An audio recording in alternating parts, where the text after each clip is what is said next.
Assalamualaikum warahmatullahi wabarakatuh. Selamat siang. Perkenalkan, nama saya Devira Berliani dengan NIM 2310441005 dari jurusan Fisika, Fakultas Matematika dan Ilmu Pengetahuan Alam, Universitas Andalas. Baiklah, pada hari ini saya akan mempresentasikan karya ilmiah berjudul Mesin Diesel, Tinjauan Termodinamika dan Perkembangannya.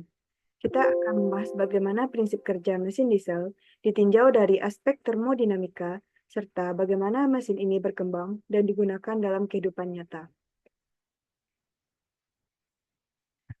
Untuk tujuan presentasi ini adalah untuk memahami prinsip kerja mesin diesel berdasarkan tinjauan termodinamika, serta mengenali perkembangan dan aplikasinya di dunia nyata. Untuk sejarah dan latar belakang. Mesin diesel pertama kali berhasil dioperasikan pada tahun 1897 oleh Rudolf Diesel, setelah ia memperoleh hak paten untuk desain mesin tersebut pada tahun 1892. Tujuan utama dari penciptaannya adalah menghasilkan mesin pembakaran dengan efisiensi termal yang lebih tinggi dibandingkan mesin uap maupun mesin bensin. Mesin diesel bekerja berdasarkan prinsip compression ignition, yaitu bahan bakar yang terbakar secara spontan akibat kompresi udara yang sangat tinggi tanpa bantuan busi. Karena efisiensinya yang tinggi, mesin diesel banyak digunakan dalam kendaraan berat, kapal laut, kereta api, dan pembangkit listrik. Untuk proses termodinamika mesin diesel beroperasi berdasarkan siklus termodinamika yang disebut siklus diesel. Siklus ini terdiri dari 4 tahapan utama, yaitu kompresi adiabatik, pembakaran pada tekanan konstan, ekspansi adiabatik, dan pembuangan pada volume konstan. Keempat proses ini bekerja secara berurutan untuk menghasilkan tenaga mekanik dari bahan bakar. Dilihat dari diagram di samping, diagram ini menggambarkan 4 tahap utama dalam siklus diesel. Yang pertama yaitu kompresi adiabatik 1 ke 2. Udara dikompresi dalam silinder menyebabkan peningkatan tekanan dan suhu antara pertukaran panas dengan lingkungan. Kedua yaitu pembakaran pada tekanan konstan 2 ke 3. Bahan bakar disuntikkan dan terbakar pada tekanan konstan, meningkatkan volume dan suhu gas. Yang ketiga yaitu ekspansi adiabatik 3 ke 4. Gas hasil pembakaran mengembang, mendorong piston dan menghasilkan kerja mekanik dengan penurunan tekanan dan suhu tanpa pertukaran panas. Yang keempat yaitu pembuangan pada volume konstan 4 ke 1. Gas sisa pembakaran dibuang pada volume konstan, mengembalikan sistem ke kondisi awal. Yang pertama yaitu kompresi adiabatik 1 ke 2. Pada tahap ini, udara dikompresi di dalam silinder tanpa pertukaran panas dengan lingkungan, atau disebut dengan proses adiabatik. Volume udara menurun drastis, menyebabkan tekanan dan suhu meningkat tajam. Peningkatan suhu ini memungkinkan bahan bakar yang disuntikkan nanti terbakar secara spontan. Rumus proses adiabatik yaitu P2 sama dengan P1 dalam kurung P1 dibagi dengan V2 dipangkat gamma. Yang kedua, T2 sama dengan T1 dalam kurung P1 dibagi V2 pangkat gamma dikurang 1. Untuk keterangan, P sama dengan tekanan, P sama dengan volume, T sama dengan suhu, gamma sama dengan perbandingan kapasitas panas Cp dibagi dengan Cv. Lanjut, untuk pembakaran tekanan konstan 2 ke 3. Setelah udara dikompresi dan mencapai suhu tinggi, bahan bakar disuntikkan ke dalam silinder dan terbakar secara spontan. Proses pembakaran terjadi pada tekanan konstan, menyebabkan volume dan suhu meningkat tajam. Inilah proses pemasukan energi panas ke sistem. Rumus untuk penambahan panas pada tekanan konstan yaitu Qin sama dengan M kali Cp dikali dalam kurung T3 dikurang T2. Untuk keterangannya yaitu Qin adalah kalor masuk, M adalah massa udara, Cp adalah kapasitas panas pada tekanan konstan, T2 dan T3 adalah suhu sebelum dan sesudah pembakaran. Lanjut. Ya, itu selanjutnya yaitu ekspansi adiabatik 3 ke 4. Gas hasil pembakaran mengembang dan mendorong piston ke bawah. menghasilkan kerja mekanis. Proses ini berlangsung tanpa pertukaran panas atau adiabatik, sehingga tekanan dan suhu menurun seiring bertambahnya volume. Rumus untuk proses ekspansi adiabatik, P3 sama dengan P4 sama dengan P3 dalam kurung V3 dibagi dengan V4 pangkat gamma. T4 sama dengan T3 dalam kurung P3 dibagi dengan V4 pangkat gamma dikurang 1. Untuk keterangannya, P sama dengan tekanan, P adalah volume, T adalah suhu, gamma adalah perbandingan kapasitas panas. Lanjut, untuk pembuangan volume konstan 4:1. Setelah ekspansi selesai, gas sisa pembakaran dibuang ke lingkungan. Proses ini terjadi pada volume konstan, sehingga tekanan dan suhu turun secara cepat. Tahap ini mengakhiri siklus dan mempersiapkan silinder untuk siklus berikutnya. Rumus pembuangan panas pada volume konstan yaitu Qout sama dengan M kali CV dikali dalam kurung T4 kurang T1. Keterangannya, Qout sama dengan kalor keluar, CV adalah kapasitas panas pada volume konstan, T4 dan T1 adalah suhu sebelum dan sesudah pembuangan. Selanjutnya yaitu relasi besaran termodinamika pada mesin diesel. Beberapa relasi penting dalam siklus diesel. Yang pertama yaitu rasio kompresi, dengan rumus R sama dengan V1 dibagi dengan V2, yang mana menunjukkan efisiensi kompresi udara. Selanjutnya yaitu rasio cut-off, dengan rumus RC sama dengan V3 dibagi dengan V2, yang mana menunjukkan durasi pembakaran.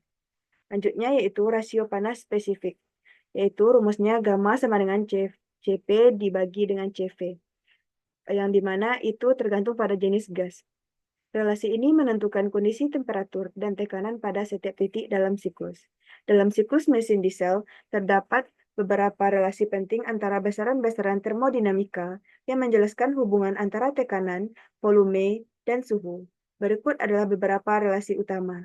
Rasio kompresi, yaitu RC sama dengan VA dibagi dengan VB.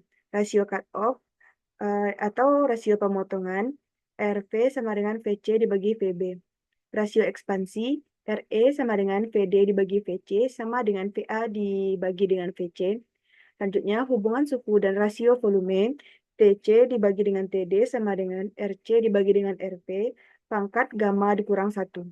RV sama dengan VC dibagi dengan VB sama dengan TC dibagi dengan TB. Untuk relasi-relasi ini sangat penting dalam merancang dan mengevaluasi performa mesin diesel modern. Selanjutnya yaitu efisiensi termal mesin diesel. Efisiensi termal mesin diesel menunjukkan seberapa besar energi bahan bakar yang diubah menjadi kerja mekanik. Rumus efisiensi termalnya adalah 1 dikurang 1 dibagi dengan R pangkat gamma dikurang 1 dikali dengan dalam kurung RC pangkat gamma dikurang 1 dibagi dengan gamma dikali dikurung RC dikurang 1 dikurung lagi. Di mana keterangan rumusnya yaitu R sama dengan rasio kompresi, di mana rumusnya V1 dibagi dengan V2, RC adalah rasio cut-off, di mana rumusnya V3 dibagi dengan V2, gamma adalah perbandingan kapasitas panas CP dikurang CV. Untuk rumus ini menunjukkan bahwa efisiensi meningkat dengan naiknya rasio kompresi dan menurunnya rasio cut-off. Mesin diesel umumnya memiliki efisiensi lebih tinggi daripada mesin bensin karena menggunakan rasio kompresi yang lebih besar. Baiklah, sekarang kita masuk kepada contoh perhitungan dan grafik efisiensi. Yang dimana kita misalkan bahwa mesin diesel dengan variabel R sama dengan 18, RC sama dengan 2, dan gamma sama dengan 1,4. Lalu kita hitung efisiensinya. Dimasukkan kepada rumus sebelumnya, kita mendapatkan hasilnya yaitu 0,627 atau 62,7%. Berikut grafik hubungan antara rasio kompresi dan efisiensi termal mesin diesel. Terlihat bahwa pada grafik yang tertera, semakin tinggi rasio kompresi, efisiensinya juga meningkat. Terlihat pada grafik di sebelah. Lanjut. Untuk perkembangan mesin diesel. Mesin diesel pertama kali dikembangkan oleh Rudolf Diesel pada tahun 1890-an. Mesin ini dirancang untuk menjadi lebih efisien dibandingkan mesin uap dan bensin, dan awalnya digunakan pada aplikasi stasioner serta kapal. Seiring waktu, mesin diesel mengalami banyak inovasi teknologi yang membuatnya semakin efisien, ringan, dan ramah lingkungan. Beberapa perkembangan utamanya yaitu Common Rail Injection, atau bisa disebut dengan sistem injeksi bahan bakar bertekanan tinggi dan presisi tinggi. Selanjutnya yaitu Turbocharging and Intercooler, yaitu meningkatkan daya mesin tanpa konsumsi bahan bakar tertentu. Selanjutnya, Diesel Particulate Filter, DPF, dan EGR, yaitu mengurangi emisi gas buang dan polusi. Selanjutnya, Variable Geometry Turbo atau VGT, menyesuaikan aliran udara agar torsi optimal. Selanjutnya, diesel hybrid teknologi, yaitu mesin diesel dipadukan dengan motor listrik. Selanjutnya yaitu kita masuk pada penerapan mesin diesel saat ini. Mesin diesel digunakan secara luas dalam berbagai bidang karena efisiensinya yang tinggi, torsi besar, dan durabilitas tinggi. Beberapa penerapannya yaitu, yang pertama pada transportasi darat, digunakan pada truk, bus, mobil SUV besar, dan kereta api, lokomotif diesel elektrik. Untuk kelautan, dipakai yaitu kapal tanker, kapal barang, dan kapal penumpang mengandalkan mesin diesel karena keandalan dan efisiensinya. Untuk industri dan energi, mesin diesel digunakan pada genset, alat berat, dan mesin-mesin pabrik. Untuk pertanian, digunakan pada traktor, pompa irigasi, dan peralatan kebun berskala besar. Mesin diesel tetap populer karena mampu mengubah sekitar 40-50% energi bahan bakar menjadi tenaga mekanik, jauh lebih tinggi dibandingkan mesin bensin. Selanjutnya yaitu prospek dan pengembangan mesin diesel.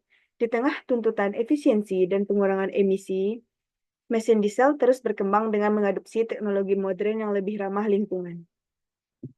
Pengembangan ke depannya, biodiesel dan renewable diesel mengganti bahan bakar fosil dengan bahan nabati.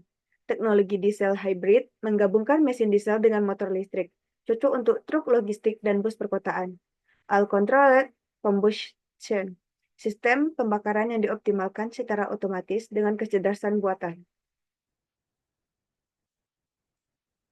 E-diesel, carbon neutral fuel, bahan bakar sintetis dari air dan CO2. Sebagai alternatif masa depan, mesin diesel masih memiliki peran penting di sektor industri, transportasi, dan energi, sambil terus berkembang menuju arah yang lebih besar dan berkelanjutan. Oke. Untuk kesimpulan yang kita dapatkan pada hasil presentasi kali ini, yaitu mesin diesel merupakan teknologi pembakaran dalam yang efisien dan kuat. Dengan memahami proses termodinamika dalam siklus diesel, efisiensi mesin dapat dioptimalkan. Inovasi dan pengembangan modern juga telah membuat mesin diesel semakin ramah lingkungan dan efisien dalam penggunaannya di berbagai sektor. Baiklah, itulah selesainya presentasi saya pada pertemuan kali ini. Mohon maaf atas segala kekurangan. Saya sudahi. Assalamualaikum warahmatullahi wabarakatuh.